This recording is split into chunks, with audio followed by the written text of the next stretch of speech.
prend une prise de sang, c'est pas possible que mon sang...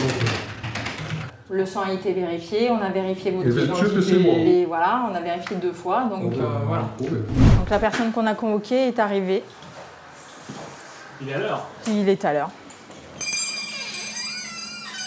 Il est ponctuel et semble plutôt détendu. Monsieur, bonjour. Excusez-moi, je m'appelle. Je viens tout voir à la ministre. Bonjour. Bonjour. Venez. Je rentre. Asseyez-vous. Attends. Alors, je vous ai fait venir pour vous placer en garde à vue, pour vous expliquer sur des cambriolages qui se sont passés en été 2013.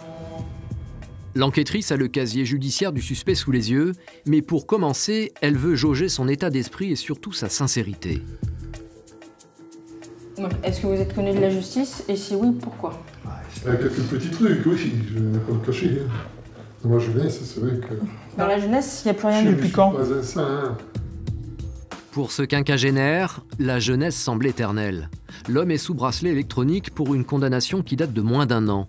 Encore une affaire de cambriolage. Ça vous fait quoi le bracelet? C'est compliqué à vivre au quotidien? Faut pas y penser, parce que si vous y pensez, il vous vient les nerfs de l'enlever.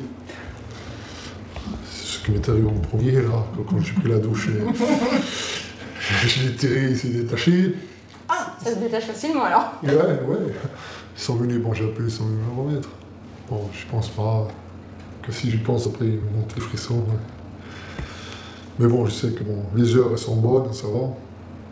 Comme j'ai ma mère qui est très fatiguée, elle est en maison de repos.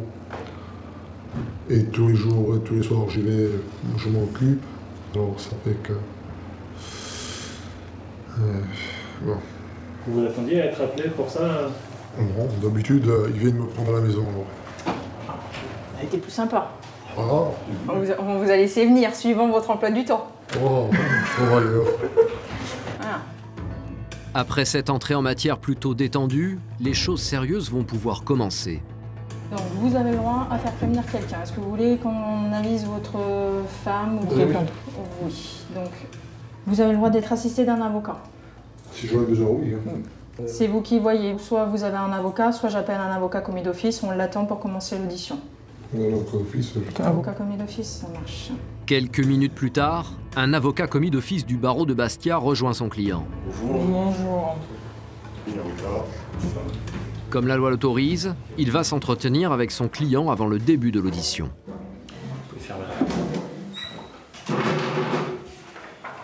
D'après ce que je sais, il s'agit de faits de cambriolage qui auraient été perpétrés en 2013, à l'été 2013. Après, moi, comme on dit bien souvent aux clients, l'avocat en garde à vue n'a pas accès au dossier, donc je connais très peu, j'ai très peu d'éléments sur le dossier. Je serai là simplement pour vous assister. Oui. Et si vous connaissez peut-être quelques éléments, à ce stade-là, vous savez pas, vous comprenez pas ce qu'on vous reproche. Bon, Ah, si je le savais, je ne m'étais même pas présenté. bien sûr. Logiquement. Vous expliquez et... Ils viennent, ils me mettent une convocation, folie. Ouais. Dans ma tête, si j'ai fait quelque chose. Bien sûr. J'ai une semaine de réfléchir. Même si je vais me rassurer, je me sors, je me casse. Mais je vois pas. Voilà, le problème, il est là. Je dis, bon, j'ai rien à me reprocher. Moi, le conseil que je peux vous donner, c'est d'être clair dans vos déclarations. Non, ça, je sais. Soyez concis, ne vous perdez pas à faire trop de digressions, parce que sinon, après on cherche tout n'importe quoi. Non, c'est pas moi. Et ne vous inquiétez pas, ça va bien se passer. Avec son avocat, l'homme nie catégoriquement les faits. Il dit ne pas comprendre ce qu'il fait là. Mais face à l'enquêtrice, il va devoir être particulièrement persuasif pour la convaincre de son innocence. Donc les cabinets médicaux situés à l'étage ont été fracturés au cours de la nuit du 22 au 23 juillet 2013. Est-ce que vous avez des choses à me dire sur ces cambriolages? Non. Lors de nos constatations, on a observé des traces de sang qu'on a prélevées et qu'on a fait analyser. Et donc les analyses de sang ressortent à votre nom. Comment expliquez-vous qu'on retrouve des traces de sang dans plusieurs cabinets médicaux? C'est pas possible. C'est pas possible. C'est pas possible. C'est pas possible. Pour l'avocat qui n'avait pas eu accès au dossier, c'est un coup de massue. Les gendarmes ont entre leurs mains ce qu'on appelle la reine des preuves, l'ADN du suspect. Voilà. Est-ce que vous avez une explication de savoir pourquoi votre trace de sang Non. Non.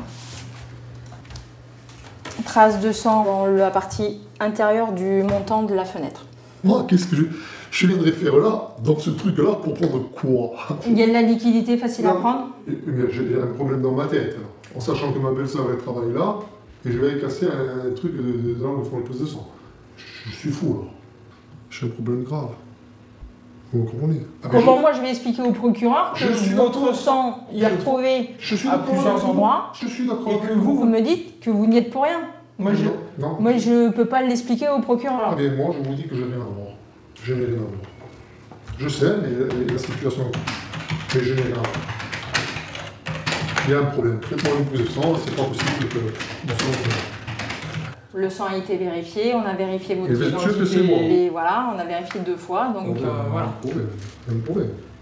Il y a un problème. Son ADN le confond, la preuve est irréfutable. Pourtant, il continue de nier l'évidence et va même livrer à l'enquêtrice une hypothèse abracadabrantesque. Bref, une histoire corse. Il y aura quelqu'un qui m'en veut, mais c'est pas possible. Est-ce que quelqu'un de votre entourage pourrait vous en vouloir au point de placer votre ADN sur le milieu d'un cambriolage? Il y en a beaucoup qui m'en veulent. Ils sont venus même à me brûler les camions et les voitures. Ça remonte à quand ça? Ah, il n'y a pas longtemps, il n'y a pas très longtemps. Hein, Vous avez déposé plainte? Non, je vous dis, mes affaires, je règle seul. Quand on me brûle, j'ai pas besoin de la gendarmerie. C'est pas la peine. De toute façon, ça ne change rien, c'est pareil. Dans l'hypothèse où c'est quelqu'un qui cherche à vous nuire, cela voudrait dire que cette personne a pu se procurer de votre sang et l'y déposer à plusieurs endroits. Pensez-vous que quelqu'un est susceptible de le faire? C'est possible, dans la vie actuellement, tous les jours, non, c'est possible. Ouais. Son sang, prélevé à son insu par une personne qui lui voudrait du mal, est étalé sur le lieu du cambriolage. Une hypothèse grotesque qui ne convainc pas du tout les gendarmes. Pour nous, effectivement, il s'avère peu probable que quelqu'un ait mis le sang du mis en cause à sa place aux différents endroits où le sang a été découvert. Après quelques heures de garde à vue, et alors qu'il continue de nier l'évidence, les gendarmes se rendent à son domicile pour une perquisition. Madame, bonjour. Je sais pas. C'est pour la procédure de garde à vue, on fait la perquisition et... Au domicile du suspect, son épouse et sa fille. Les mines sont déconfites, elles ne sont même pas étonnées par cette visite matinale des gendarmes.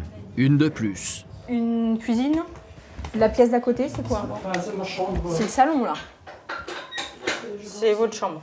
C'est actuellement, vous dormez ici? Oui, depuis 4 ans. D'accord. Mais au départ, c'est un salon? Oui, d'accord. Okay. Dans la cuisine, il y a un endroit particulier où les papiers sont mis? On cherche les chèques qui ont été dérobés. Ce sont des chèques volants, donc ils peuvent être n'importe où ou déjà détruits ou mis à la poubelle. On peut discuter dehors, madame? Comme je vous ai dit au téléphone, il est porteur d'un bracelet électronique, d'accord? Oui. J'ai son ADN sur des cambriolages. Votre sœur vous a prévenu qu'il y avait eu un cambriolage. On est bien d'accord, il m'en a parlé. Madame, s'il vous plaît, asseyez-vous. Est-ce qu'il y a des objets qui ne vous appartiennent pas, qui auraient pu, suite au cambriolage de... Ok. Vous pouvez tout fouiller, il n'y a rien ici. Donc il en parlera avec vous, c'est pas à moi de vous en parler, mais effectivement, pour le moment, il a entendu... On m'a dit qu'il y a l'ADN, donc là-bas. Et ça serait quoi son ADN? Ses cheveux? Non, du sang. Du sang? L'épouse est à bout de nerfs. Son mari aurait cambriolé le lieu de travail de sa sœur. Elle me dit qu'il y a ton sang! Je l'ai fait! Elle me dit qu'il y a ton sang chez moi! On le verra à 3h04. Ils m'ont inventé ça! Moi, je te dis que j'ai rien fait. Je te l'ai dit même l'autre fois que tu m'as posé la question. Ouais, bien sûr. Bon, si j'avais quelque chose à me reprocher, j'étais parti. Moi, mon sang, il faut que mais moi, je te dis que c'est pas moi. Moi, je te dis que c'est pas moi. N'insiste pas. Je te l'ai dit autrefois, j'ai même je viens de m'en faire. C'est pas moi. C'est au tour de sa fille d'être elle aussi excédée par son incorrigible père. Où tu vas avec la voiture? Ne t'en vas pas énerver avec la voiture. Est-ce que vous voulez que je discute avec elle? Non? Ne t'en vas pas avec la voiture, je t'ai dit. Ça lui arrive souvent d'être énervée. Elle en a marre de son père, tout simplement. Des bêtises qu'il peut faire? Laissez-moi me Il reprendre. n'y a pas de souci. Est-ce que vous voulez vous asseoir? Ouais. Tout en réconfortant l'épouse du cambrioleur, l'enquêtrice cherche à en savoir plus sur son mari. Est-ce qu'il a arrêté les conneries ou pas? Est-ce que... Depuis qu'il est sorti en mars, pratiquement tous les 2 mois, on a eu les flics à la maison. D'accord. Voilà. Ça explique pourquoi votre fille est énervée. Oui, Il a été entendu récemment par 2 ou 3 brigades différentes pour des faits de cambriolage et d'autres enquêtes. Donc effectivement, à chaque fois, on vient au domicile faire une perquisition par rapport aux faits pour lesquels les procédures sont ouvertes. Donc ce qui fait qu'effectivement, la famille est un peu excédée et d'où l'énervement de la fille à notre arrivée.